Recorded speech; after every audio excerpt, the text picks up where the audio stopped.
Assalamu alaikum. N'hésite pas à liker cette vidéo et de vous abonner pour aider cette chaîne à partager la voie de la vérité. Merci. Bonjour, docteur Zakir. Je m'appelle Raja, je travaille comme cadre et je viens de Chennai. Avant de poser ma question, je vais donner un exemple, puis je poserai ma question.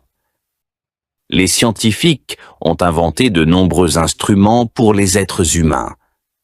Par exemple, Alexander Graham Bell a inventé le téléphone. Mais à l'époque d'Alexander Graham Bell, le téléphone était un modèle différent. Mais dans notre monde moderne,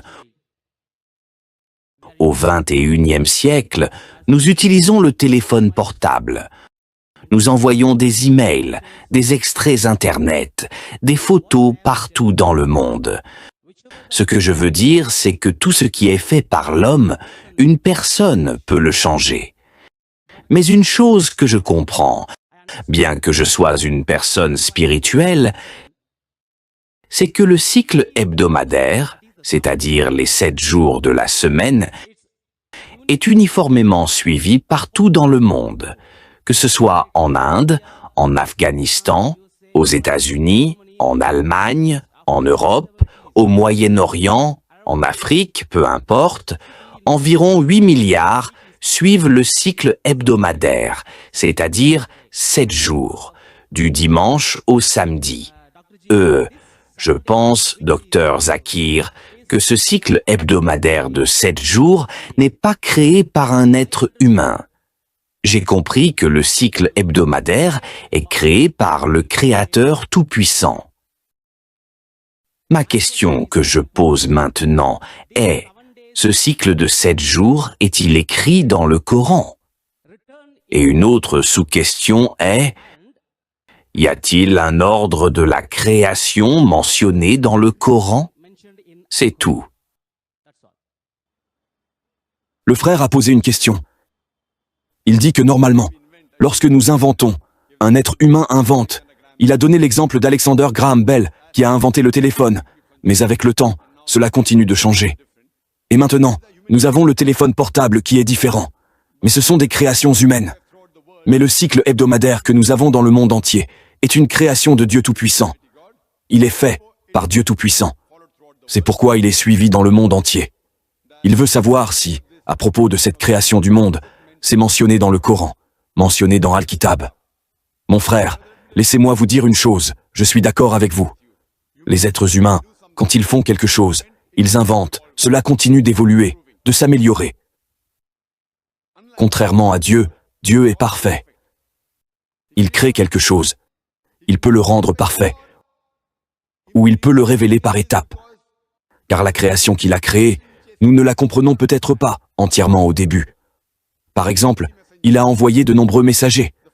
Le premier messager fut Adam, alayhi salam, et il a continué à envoyer des messagers, 124 000 messagers. Puis le dernier est le prophète Muhammad, sallallahu alayhi wa sallam. Il a révélé de nombreux messages, de nombreux livres. Certains des livres précédents sont mentionnés dans le Coran. La Taurat, le Torah, le Zabour, les psaumes, l'Injil, l'évangile originel, et le dernier est le Coran. Ce n'est pas que Dieu Tout-Puissant ne connaissait pas le Coran avant. À cette époque-là, les êtres humains ne pouvaient pas saisir le message. Donc, en fonction du niveau de l'être humain, il a continué à envoyer une révélation. Quand il a jugé qu'il pouvait la saisir, il a envoyé la dernière et ultime révélation et a envoyé le dernier et ultime messager, le prophète Muhammad, sallallahu alayhi wa sallam. Maintenant, venons-en à votre question sur le cycle hebdomadaire, 7 jours suivis de la même manière dans le monde entier. Vous avez dit du dimanche au samedi. Le cycle de 7 jours existe dans le monde entier, mais il n'est pas identique. Si vous allez dans un pays musulman, le dimanche n'est pas un jour férié, le vendredi est un jour férié. Ce n'est donc pas du dimanche au samedi, c'est du vendredi au jeudi. Mais les 7 jours sont là. Mais le cycle de 7 jours est le même, mais les jours peuvent différer. Quel est le jour férié, etc. Et de même, si vous lisez la Bible parle aussi de 7 jours, de la création. Même les écritures juives en parlent. Même le Coran en parle. Même les hadiths en parlent. Le Coran mentionne à plusieurs reprises que Dieu Tout-Puissant, Il a créé le monde en 6 jours, en 6 époques. Ce qui est mentionné dans le Coran et les autres écritures, à première vue, c'est la même chose. Mais si vous entrez dans les détails, il y a un monde de différence. La façon dont le Coran en parle est plus scientifique. Ce que les autres écritures disent peut ne pas être aussi scientifique. Par exemple, la Bible aussi parle de la création de l'univers. Elle dit que Dieu Tout-Puissant a créé le monde en 6 jours et s'est reposé le 7e jour. Cela signifie que Dieu a besoin de repos.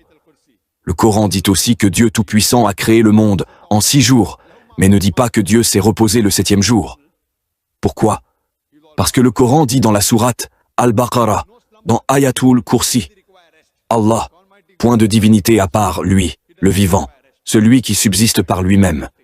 Ni somnolence ni sommeil ne le saisissent. Il est éternel, il est tout-puissant, il est unique.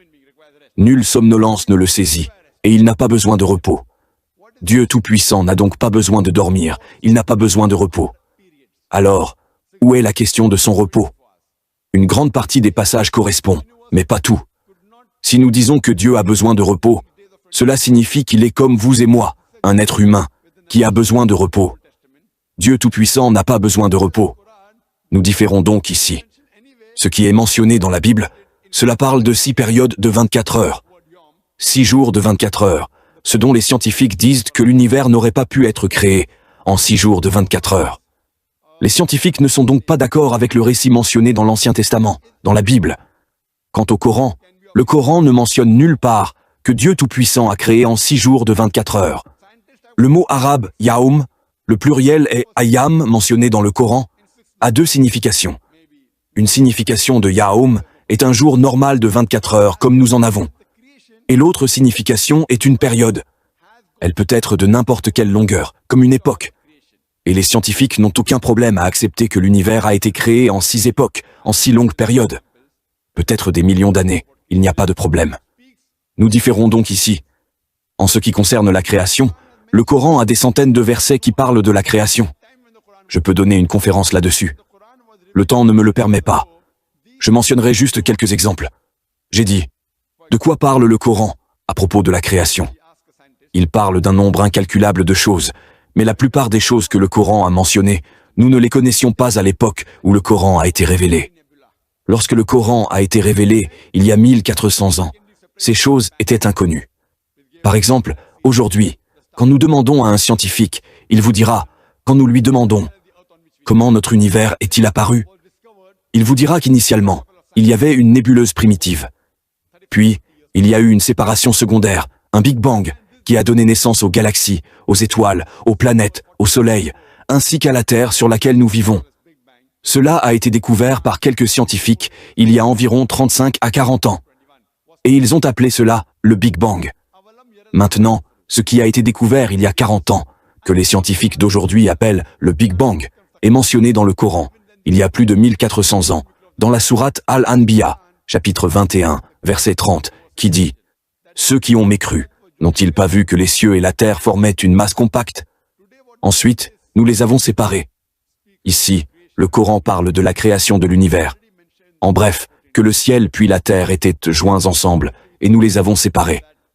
Aujourd'hui, ce que les scientifiques disent sur la création et appellent le Big Bang est déjà mentionné dans le Coran, il y a 1400 ans. Auparavant, nous pensions que la terre sur laquelle nous vivons était plate.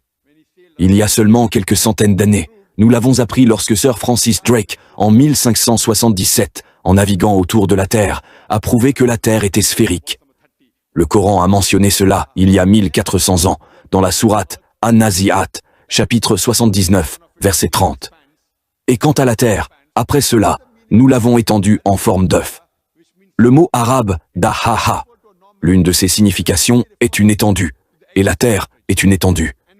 L'autre signification est dérivée du mot arabe « duhya », qui signifie « un œuf ». Il ne se réfère pas à un œuf normal, il se réfère spécifiquement à l'œuf d'une autruche.